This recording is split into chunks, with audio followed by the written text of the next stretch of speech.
Maligayang pagbabalik mga kasolid, Bob Aruma. Di nagustuhan ang desisyon ni Mr. Ohashi patungkol nga yan sa issue ni Casimiro kontra Naoya Inoue. Prince Albert Pagara, matinding batikos ang inabot matapos umayaw at magpabugbog lang sa kanyang kalaban.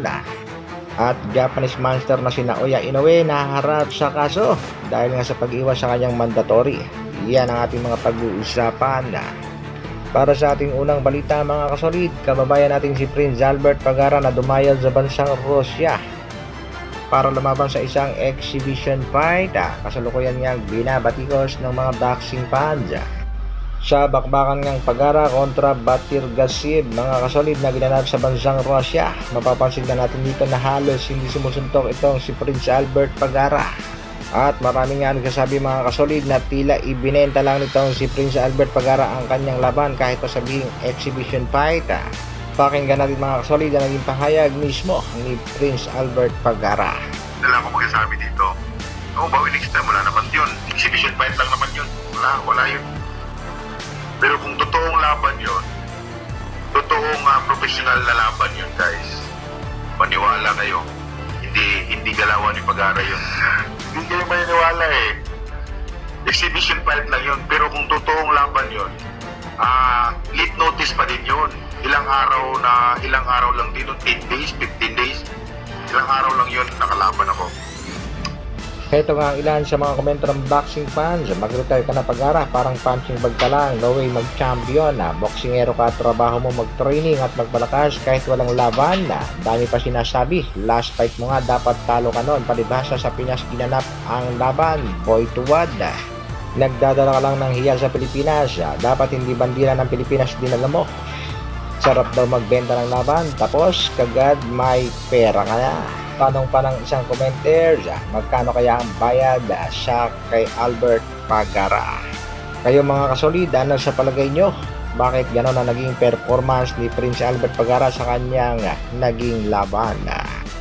Sa kabilang balita naman mga kasolid, CEO ng Top Rank Promotion, Mr. Bob Aruma, hindi nga nagustuhan na naging desisyon nitong si Mr. Ohashi, ang manager ng Japanese monster na si Naoya Inoue.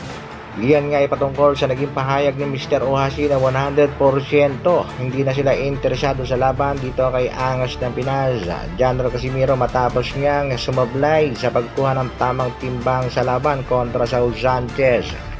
Ayon kay Bob Aruma, hindi dapat kagad nagdesisyon ng ganon mga kasolid dahil magmumukhang naduduwag, natatakot at umiiwas itong si Inoue. Dito nga kay Cuadro Alas, General Casimiro. Kung si Bob Aruma nga daw masusunod, gusto niya nang matupad at makasang bakbakang Inoue at Casimiro.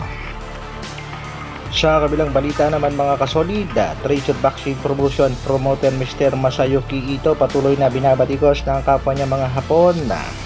Matapos nga niyang ipagtanggol ang angas ng Pinas na si Cuadro Alas General Casimiro, in spite na nag-overweight ito sa timbangan, ay humahanga pa rin itong si Masayuki Ito dahil sa performance ipinakita ng angas ng Pinas sa laban kontra dito kay Saul Sanchez at hindi nga daw niya ito bibitawan.